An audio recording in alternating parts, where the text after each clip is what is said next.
नमस्कार दोस्तों, welcome back to my channel. और कुरुक्षेत्र यूनिवर्सिटी के स्टूडेंट के लिए कुछ नई जानकारियाँ, नई अपडेट लेकर आया हूं। तो ये वीडियो आपके लिए बहुत ही इन्फॉर्मेटिव होने वाली है, क्योंकि लगभग सभी स्टूडेंट के यही डाउट बने हुए हैं। तो मैं इन्हीं डाउट को लेकर आज वीडियो बना रहा हूं, ठीक है, ताकि हर एक स्टूडेंट का जो डाउट है वो क्लियर कर सकूं। तो जितने भी स्टूडेंट चैनल पे नए आए हैं वो चैनल को सब्सक्राइब कर लेना, क्योंकि यहाँ पर आपको डेली अपडेट किया जाता है। और वीडियो को लाइक और शेयर जरूर करना, क्योंकि आपका लाइक हमारे लिए मोटिवेशन का काम करता है। और ऐसी वीडियो आपको कहीं भी पूरे यूट्यूब चैनल पे नहीं मिलेगी जो वीडियो मैं बनाने वाला हूँ।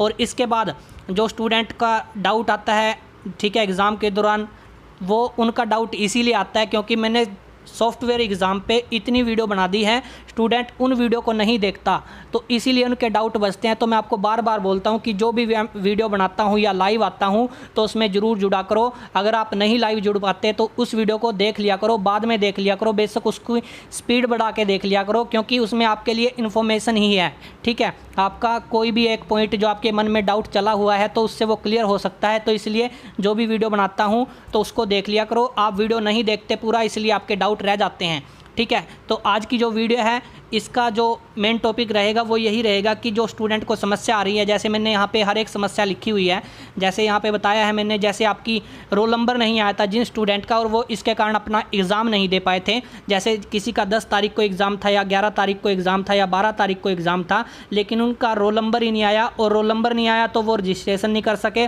और जब वो रजिस्ट्रेशन नहीं कर सके ना तो वो ऑनलाइन एग्ज़ाम दे सके अपना, ना ही ऑफलाइन एग्ज़ाम दे सके। तो इसके कारण उनका जो ये एग्ज़ाम है वो छूट गया, ठीक है। उनका एग्ज़ाम अब ये मिस हो गया है, ना तो वो एग्ज़ाम दे पाए हैं। अब इस एग्ज़ाम में उनकी री आना पक्का है, ठीक है। तो इसीलिए आपको, जब वहाँ पे आप सभी को पता है एग्ज़ामिनेशन विंग में जब ताला लगाया गया था रोल नंबर के कारण, तो वहाँ पे ये बात भी हुई थी कि जिन भी स्टूडेंट का रोल नंबर अगर नहीं आता और वो इसके कारण अपना एग्ज़ाम नहीं दे पाते तो वो क्या करेंगे, वो यूनिवर्सिटी में जाएंगे, ठीक है। और यूनिवर्सिटी में वहाँ पे एप्लीकेशन लिख के देंगे, ठीक है। एप्लीकेशन लिख के देंगे, उसमें एप्लीकेशन में आप लिखोगे कि मेरा एग्ज़ाम था और मेरा रोल नंबर ही नहीं आया और इसके कारण मैं अपना एग्ज़ाम भी नहीं दे पाया और मेरा एग्ज़ाम ये छूट गया है। और आपको जो है, वैसे तो सिक्रेसी ब्रांच है वहाँ पे यूनिवर्सिटी की, वहाँ पे जाना पड़ेगा, या तो वहाँ पे चले जाएं या एग्ज़ामिनेशन विंग में चले जाएं, ठीक है। एग्ज़ाम कंट्रोलर तक आपकी आवाज़ पहुँचाएं और वहाँ पे अपनी जो है एप्लीकेशन लिखें, तो आपकी इस समस्या का समाधान कर दिया जाएगा। जिनके एग्ज़ाम नहीं हो पाए थे तो शायद उनका एग्ज़ाम के बारे में कोई निर्णय हो सके, लेकिन आपको ये जाना पड़ेगा, वरना आपकी जो री है वो पक्की आएगी, क्योंकि आपने एग्ज़ाम ही नहीं दिया, ठीक है। यूनिवर्सिटी ये नहीं देखेगी कि आपका रोल नंबर नहीं आया। तो इसीलिए आप पहले जाके वहाँ पे, अगर आपके पास टाइम है तो चले जाइए और वहाँ पे अपनी एप्लीकेशन लिख के दें और अपनी प्रॉब्लम रखें। और उसके बाद जो अगला पॉइंट, अगला डाउट है स्टूडेंट का, वो ये आता है कि जो हमने पीडीएफ बनानी है वो कितने पेज की बनानी है, क्योंकि आपके पास 36 पेज हैं। तो स्टूडेंट का क्वेश्चन आता है कि हमको पूरे 36 की बनानी है या जितने हमने पेज लिखे हैं उसकी बनानी है। तो एक बार वीडियो को पहले तो लाइक कर दीजिए, जिन्होंने लाइक नहीं किया वीडियो को, और जिन्होंने सब्सक्राइब नहीं किया चैनल सब्सक्राइब कर लेना। तो स्टूडेंट का ये डाउट था कि हमने 36 पेज की बनानी है या जितने लिखे उतनी बनानी है। देखो, वैसे तो आपको 36 पेज की बनानी है, अगर बनती है तो आपके पास टाइम है तो 36 की बना दो, ठीक है। अगर आपके पास टाइम नहीं है, ठीक है, आपको जल्दी से अपनी आंसर शीट सबमिट भी करनी है, तो अगर आप उतने की भी भेजते हो कि जितने आपने लिखे हैं, जैसे 30 आपने पेज लिखे हैं तो 30 पेज की भी आप पीडीएफ बनाते हो, तो इसमें भी कोई वो दिक्कत नहीं है, ठीक है। वो तो ये है कि अगर आपके पास ज़्यादा टाइम है तो पूरे पेज की बना दो, अगर टाइम नहीं है तो आप जितने आपने पेज लिखे हैं उतने की बना दो, कोई दिक्कत नहीं आएगी। यही है कि आंसर शीट अपलोड नहीं हुई।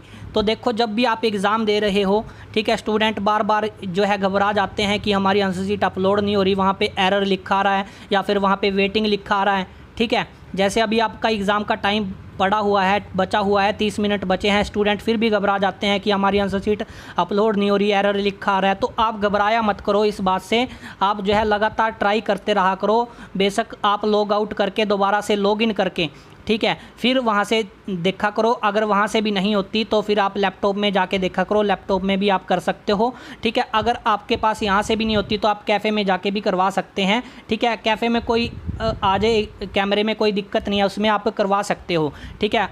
वो सिर्फ आंसर शीट अपलोड करने तक है, लेकिन आप एग्ज़ाम कर रहे हो उस टाइम ना आए, कोई बेशक आ जाए 1-2 बार, कोई दिक्कत नहीं है, इसमें घबराना मत, ठीक है। और उसके बाद आंसर शीट फिर भी नहीं अपलोड होती, जैसे आपने सारा कुछ करके देख लिया, ठीक है, टाइम भी ख़त्म हो गया आपके एग्ज़ाम का और वहाँ से स्टार्ट का जो ऑप्शन है वो भी चला गया, ठीक है। स्टार्ट का ऑप्शन चला जाता है, आप सभी को पता होगा, जब आपका एग्ज़ाम हो जाता है तो स्टार्ट का ऑप्शन वहाँ से गायब हो जाता है। ठीक है। तो अब आपके पास क्या क्या बचता है, ठीक है। अब क्या करें, आंसर शीट कहाँ अपलोड करें, ठीक है, क्योंकि स्टार्ट का ऑप्शन तो चला गया ना, तो अब हम उस एग्ज़ाम को ओपन कर सकते हैं ना वहाँ पे आंसर शीट अपलोड कर सकते हैं। तो आपको क्या करना पड़ेगा, मैंने वहाँ से जो आपके टेक्निकल वाले नंबर दिए हुए हैं वहाँ पे भी बात की। देखो टेक्निकल वालों का इस पे कोई भी वो नहीं है सोल्यूशन, वो सिर्फ यही बोलेंगे कि आप यूनिवर्सिटी से कांटेक्ट करो। ये हमारी जिम्मेदारी नहीं है कि आपकी आंसर शीट अपलोड नहीं हुई, ये सिर्फ यूनिवर्सिटी की जिम्मेदारी है। वो तो सिर्फ टेक्निकल काम देखेंगे सॉफ्टवेयर का। वहाँ पे अगर वो टाइम से अपलोड कर रहे थे फिर भी उनका अपलोड नहीं हो रहा था, और ऐसे अपलोड करते करते उनका स्टार्ट का ऑप्शन ही गायब हो गया और वो अपनी आंसर शीट अपलोड नहीं कर पाए, ठीक है। जैसे आप आंसर शीट अपने टाइम से पूरा अपलोड करने लगे थे, जैसे 1:30 बजे तक आपका एग्ज़ाम है और आप 12 बजे से लगे हुए हो या 12:30 से लगे हुए हो आंसर शीट अपलोड करने में, लेकिन फिर भी अपलोड नहीं हो रही, ऐसे करते करते स्टार्ट का ऑप्शन ही ख़त्म हो गया, ठीक है। तो जैसे आप एग्ज़ाम के टाइम के दौरान अपनी आंसर शीट अपलोड कर रहे हैं और वहाँ पे कोई दिक्कत आ रही है या फिर वेटिंग लिखा रहा है या एरर लिखा रहा है, तो उसका एक बार तो स्क्रीनशॉट ले लिया करो, वो आपका प्रूफ का काम करेगा, ठीक है। अब अगर आप उसका प्रूफ नहीं लेते तो आपकी सुनवाई में थोड़ा दिक्कत आ सकती है, लेकिन उसका जो है स्क्रीनशॉट ले लिया करो उस टाइम जब कोई भी दिक्कत आती है, जब कोई भी आपको जैसे वेटिंग लिखा रहा है या एरर लिखा रहा है बार बार, और आप जो है टाइमिंग में हो पूरा एग्ज़ाम की, जैसे 4 घंटे के बीच में हो, आप 4 घंटे के बीच के दौरान हो, और उसमें स्क्रीनशॉट ले लिया करो। फिर आपको क्या करना है, उस स्क्रीनशॉट के साथ, ठीक है, अपनी PDF आंसर शीट की और अपनी प्रॉब्लम जो है वो कहाँ पे भेजोगे, ईमेल एड्रेस है जो मैंने बता रखा है आपको हर एक वीडियो में, जो ईमेल एड्रेस है वो आपका उसी पोर्टल पे आपको मिल जाएगा। रोल नंबर इंक्वायरी करके ईमेल एड्रेस है, वो मैं डिस्क्रिप्शन में डालने की कोशिश करूँगा, ठीक है। उस पर भेज दिया करो, और ऐसा नहीं है कि आपने उस पर भेज दी तो काम ख़त्म हो गया, ठीक है। आपको उसके बाद भी क्या करना पड़ेगा, यूनिवर्सिटी में विज़िट करना पड़ेगा एक बार तो देखो, क्योंकि आपका साल का चक्कर है, हम यहाँ पे रिस्क नहीं ले सकते, और फिर आपको वहाँ पे यूनिवर्सिटी में जाना पड़ेगा, ठीक है।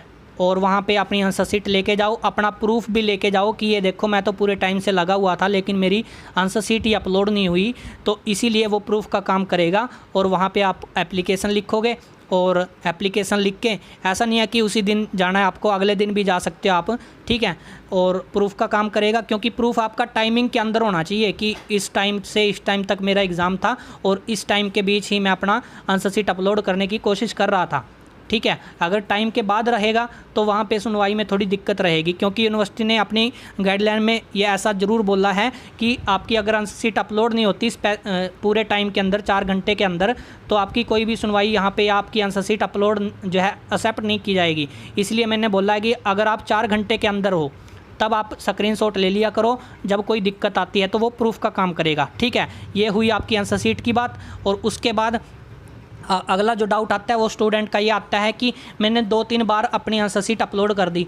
आपने 2-3 बार आंसर शीट अपलोड कर दी, वैसे तो 2-3 बार करने की ज़रूरत नहीं है, ठीक है, लेकिन स्टूडेंट से गलती हो जाती है, एडमिट कार्ड नहीं लगाया, जैसे एडमिट कार्ड लगाना भूल गए तो उसने दोबारा से एडमिट कार्ड लगा के दोबारा से PDF बनाई, फिर वो दोबारा से फिर सेंड कर दी, तो ऐसा करते हैं स्टूडेंट कहीं।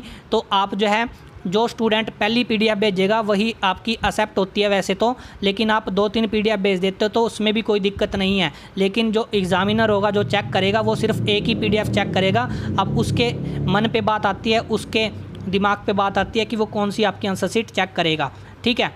इसमें घबराया मत करो, एक ही बार किया करो। जब भी आप आंसर शीट अपलोड कर दोगे तो वहाँ पे अपलोड सक्सेसफुली का जो है एक मैसेज सा आएगा, उस पर आप ओके कर दिया करो। बेशक ओके ना करो, कुछ भी करो, लेकिन वो आएगा, आपको उससे पता लग जाएगा कि आपकी आंसर शीट अपलोड हो गई है, ठीक है। और जो सिंगल पेज करके भेजते हैं तो उनमें एक पेज अपलोड होता है। जैसे एक पेज आपने सेलेक्ट किया, उसको फिल किया तो अपलोड किया, तो वहाँ पे अपलोड सक्सेसफुल आ जाएगा कि एक पेज अपलोड हो गया है और वहाँ पे Y लिखा आएगा, तो समझिए वो पेज चला गया, ठीक है। और उसके बाद जो डाउट आता है वो स्टूडेंट का ये आता है कि मैंने पेपर कोड नहीं लिखा अपनी आंसर शीट में। पेपर कोड क्या होता है मैंने बार बार बताया, हर एक वीडियो में बताया है, ठीक है। पेपर कोड आपका क्वेश्चन पेपर पे आता है, 5 डिजिट का होता है, वो 5 नंबर का होता है, ठीक है। 53, 52, 54 ऐसा कुछ होता है, वो आपका पेपर कोड होता है, क्वेश्चन पेपर पे होता है वो, ठीक है, उसको पहले ही लिख लिया करो, क्योंकि फिर स्टूडेंट बाद में लिखते हैं तो वो जो आपका क्वेश्चन पेपर है वो 3 घंटे के बाद गायब हो जाता है। उसके बाद आपका, क्योंकि PDF का टाइम हो जाता है, इसलिए वो 3 घंटे तक आपका क्वेश्चन पेपर रहता है। 3 घंटे के बाद वो गायब हो जाएगा। जो अगला 1 घंटा है वो सिर्फ आपकी PDF बनाने और अपलोड करने के लिए है। और टाइम से अपलोड किया करो, दिक्कत नहीं आएगी। जैसे 1 घंटा है आपके पास, ज़्यादा से ज़्यादा 20 से 30 मिनट लगते हैं आपको PDF बनाने में, और जो अगला 30 मिनट है वो आपको PDF अपलोड करने में लग जाया करो। और उस दौरान कोई दिक्कत आए तो उसका स्क्रीनशॉट ले लिया करो, ठीक है।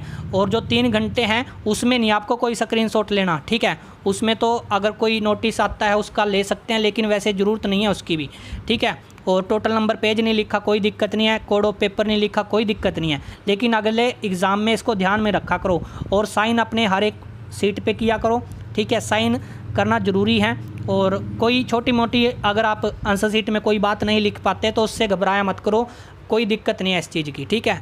लेकिन लिखा करो। और UMC कब बनेगी, वार्निंग कितनी आती है? वार्निंग देखो हर एक स्टूडेंट पे 2-3 वार्निंग तो आती है, ठीक है। तो उसमें घबराने की ज़रूरत नहीं है, ठीक है। और UMC आप पे एकदम से नहीं बनेगी, अभी UMC आप पे नहीं बनेगी, सिर्फ आप पे वार्निंग आएगी। और जो आप हरकत कर रहे हो उसको रिकॉर्ड किया जाएगा। और बाद में उसमें से अगर किसी स्टूडेंट का लगेगा कि इसने ज़्यादा हरकत की है, ये ऐसे गर्दन घुमा रहा था या ऐसे कुछ चीटिंग कर रहा था, अगर उनको लगेगा तो उनकी जो है बाद में लिस्ट डाली जाएगी, ठीक है। डाल भी सकती है यूनिवर्सिटी, क्योंकि आपके एग्ज़ाम कंट्रोलर ने बोला है ऐसा कि बाद में देखेंगे जिन पे UMC बनानी है। लेकिन एग्ज़ाम के दौरान आप पे कोई भी UMC नहीं बनेगी, ठीक है। सिर्फ आप पे वार्निंग आएगी, ठीक है। वार्निंग कौन कौन सी आ सकती है मैंने बता रखा है आपको हर एक वीडियो में। और PDF मैंने आप बता दिया, अगर आपकी PDF सेंड नहीं होती तो आपको क्या करना पड़ेगा, पर आती है कितनी आती है मैंने सब बता रखा है। और जो भी इंपॉर्टेंट वीडियो है उन सभी का लिंक डिस्क्रिप्शन में है, उन वीडियो को जरूर देखा करो। बेशक स्पीड बढ़ा के उसकी फिर देख लिया करो अगर आपको लगता है कि वीडियो ज़्यादा बड़ी है, ठीक है। तो इसमें मैंने ज़्यादा से ज़्यादा जो डाउट है वो क्लियर करने की कोशिश की है। वीडियो अच्छा लगा तो वीडियो को लाइक और शेयर जरूर करना, और इंस्टाग्राम को फॉलो कर लेना।